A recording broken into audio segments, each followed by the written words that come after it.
guys, welcome back. Today's topic is going to be about reinforcement. So, what exactly is reinforcement? By definition, it is a stimulus change in the environment that increases the future frequency of a behavior. So, keyword here is being future. It's not going to affect right now, it's only going to affect what's going to happen in the situations to come. And as Skinner best says, it is not correct to say the operant reinforcement strengthens the response which precedes it. The response has already occurred and cannot be changed. Thus, reinforcement can't affect now. It can only affect what's going to happen later on. What has changed is the future probability of responses in the same class. It is the operant as a class of behavior rather than the response as a particular instance, which is conditioned. So, to break this down a little bit more, is the reason why it's not reinforced now is because the behavior already happened. You can't affect it anymore, which is what he's saying. And what he's also saying is a response is an instance of behavior. So I pick up my cup. That's one instance of behavior, which is a response. So this is a response. Reinforcement does not work on just a response. Reinforcement works on a behavior. So what is a behavior? A behavior is this, or this, or this, or this. It's a class. It's a general overall umbrella term for a certain thing. So I pick up a cup is a response. Picking up a cup is a behavior because there are different ways to pick up a cup. Oh my God, I spilled it everywhere. I got too intense. Oh no, I'm gonna get watermarks. No, my Cooper book. Anyways, so that is the difference between a response and a behavior. Quick side note. But that's relevant to reinforcement because you can only reinforce a behavior, not necessarily a response, which is what Skinner is saying. Oh, dang. Anyways. So, what goes into reinforcement then? There's two different types. There's positive, there's negative, and there's under positive, automatic, and there's also non-contingent. But we're only going to focus on positive and negative. So, positive reinforcement is adding a stimulus into the environment that increases the frequency of behavior. Okay? So, an example of that is I want my dog Momo to bark when he's hungry. So, I teach him bark. And he barks. And so, I give him a food. I give him a treat. And in the future, when he is hungry, he barks, then I know reinforcement has occurred and I will keep giving him treats. So in that instance, treats is what I'm adding into the environment. So the response, barking, addition, treats, barking goes up, positive reinforcement. And it gets sometimes a little bit more complicated than that because there's all different types of positive reinforcers, but that's like a simple gist. Negative reinforcement is taking something out, increases the behavior in the future. Classic one is a mom shopping in a shopping mart, in a grocery store, and a kid is crying because he wants candy. So, kid crying, mom does what he wants, crying goes away, mom is more likely in the future to do what the kid wants. It's confusing because the mom's giving him what he wants, so that's like an addition kind of, but you're really looking more at the future behavior of whether or not the mom will do what he wants in the future. So, to get rid of crying, she will give him what he wants, more likely in the future. But for the kid, crying equals candy, he'll more likely cry in the future. So there's an instance of both negative and positive reinforcement right there. Does that make sense? No, maybe. Okay. Another example of negative reinforcement. Let's see. Another example of negative reinforcement is I am driving to work and I see there's a bunch of cars. So I turn on my map because I want to avoid traffic. And I turn on my map and I find there's a shorter route and I go that route and I avoid the traffic. So what just happened? I open my map, the behavior, to make avoiding traffic, the aversive stimulus, go away. So I'm taking away traffic and increasing opening my map and using that instead. Make sense? Okay, cool. And so let's go a little bit more in depth in positive reinforcement. Positive reinforcement works on adding something into the environment. So what could you be adding? There are 5 different things you could be adding. Edible, tangible, sensory, activities, and attention. Those are the 5 types of reinforcers that you could have. And these are all great because these are all at our disposal and they're pretty awesome to use. And then you also have something called automatic reinforcement. And automatic reinforcement is a bit harder to use because that's something that's internal. That's something that we have no external control over, and that's something internal. So for example, sometimes when I get nervous, I like to shake my legs. I just bounce a little bit.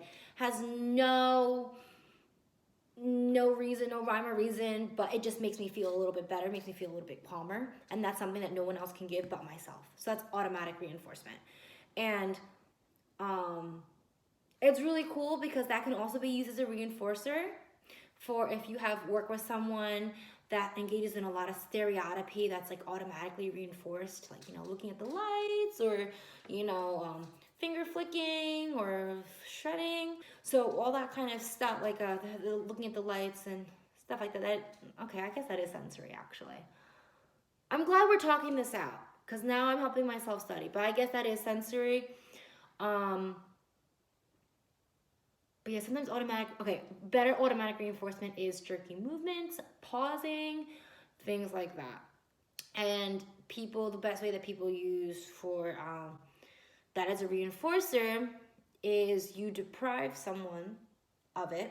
So let's say you have a kid working at a table, you could have him work quietly and appropriately, and after 2 minutes of working or like 20 seconds of working appropriately, he can engage in stereotypy for 10 seconds. And that's a great reinforcer because that's what he loves, that's what motivates him, and that's what he's gonna wanna work for. So you can definitely use that as a reinforcer as well. It's, I guess, part of sensory, but I like to always think of automatic as something kind of separate in itself, but it is a positive because it is adding something into the situation that's increasing a future behavior. You're feeling better about yourself and you're gonna do it more often or not. So negative reinforcement is, to kind of elaborate more on it, is different from extinction. It's very important to remember that negative reinforcement is different from extinction because you're not withholding reinforcement. Extinction is saying no reinforcement whatsoever.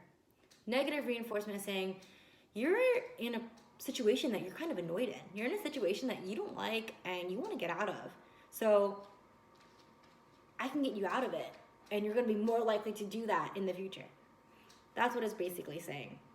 And there's 2 types of negative reinforcement. There's escape and there's avoidance.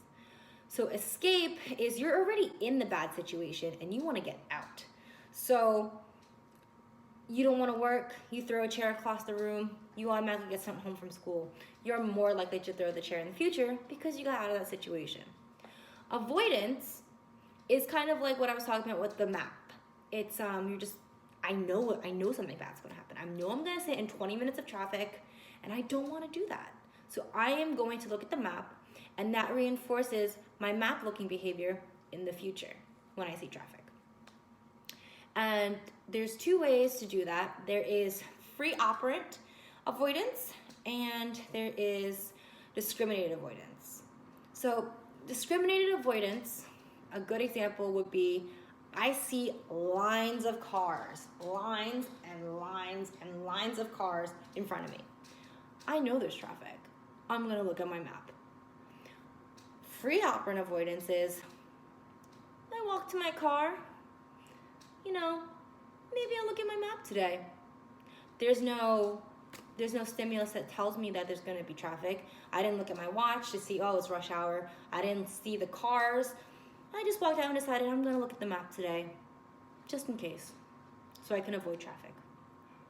So that's the two difference kind of a thing.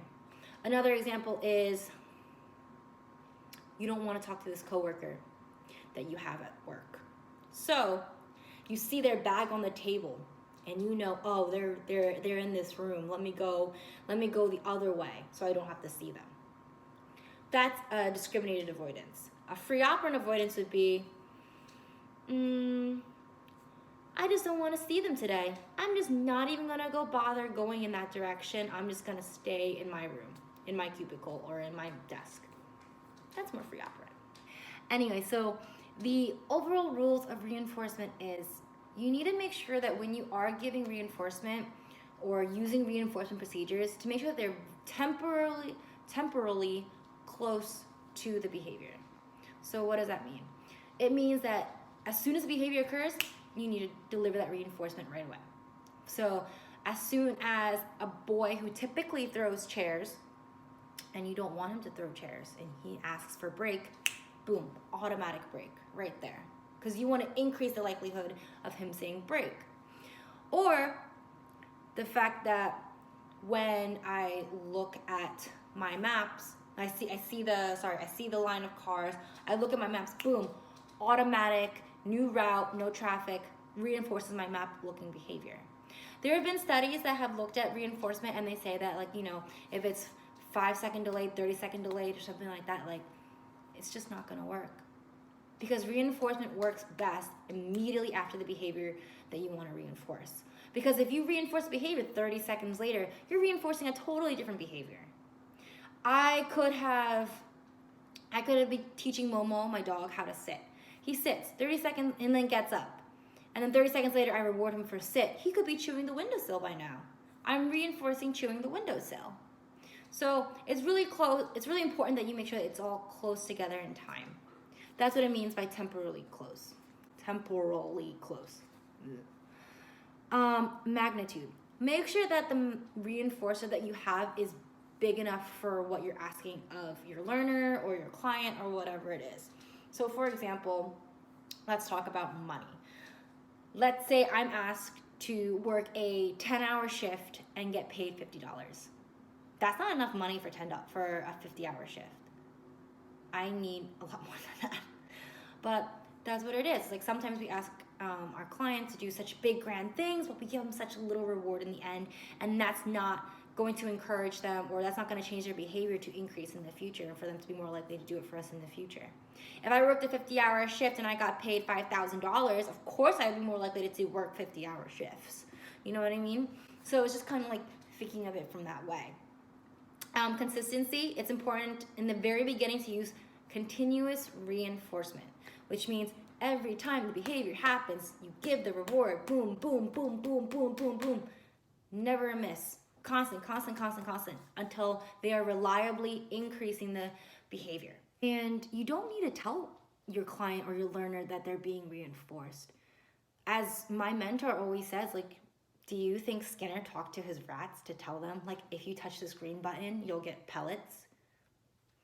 If animals can figure it out without verbal language, then our clients and the people that we work with definitely can too. So it's really important to remember that even though you might get frustrated and you really want to be if you just did this, you could get that, it might not be necessary. Animals can understand contingencies, humans can definitely understand contingencies, and reinforcement works in a way where it universally works amongst all organisms. And it's something that doesn't need to be explained, it's just how it is. Humans are more likely to do things that we benefit from. And that's what reinforcement kind of works on. And look at the learning history of the behavior that you have. So if it's a behavior that's older, that's been reinforced for longer periods of time, it'll be a much stronger response. Much, much stronger. But if you're just starting out, you're definitely going to need to reinforce it a lot so that it can become a strong response. That's just how it works. And it's really important also to remember that reinforcement doesn't always work at the time because it all depends on motivation. So if I always give treats out for when Momo does sit or any trick and he just ate dinner, he's going to be so full. He does not going to want treats or not as many treats as he's used to. So it depends on your motivation, on the learner's motivation, whether or not like the reinforcement value of the stimulus that you're adding or taking away is going to be effective or not. So that's pretty important too. I feel like I've talked a lot, and I feel like this was not supposed to be this long of a video, but I hope you enjoy it. I hope things are a bit more clear. I try to make this as colloquial as possible because I want this to be a way for me to practice for my exam, and this is kind of what I've been learning and absorbing and trying to push back out into the world for everyone else to learn too if you're interested, or just kind of want to get a sneak peek.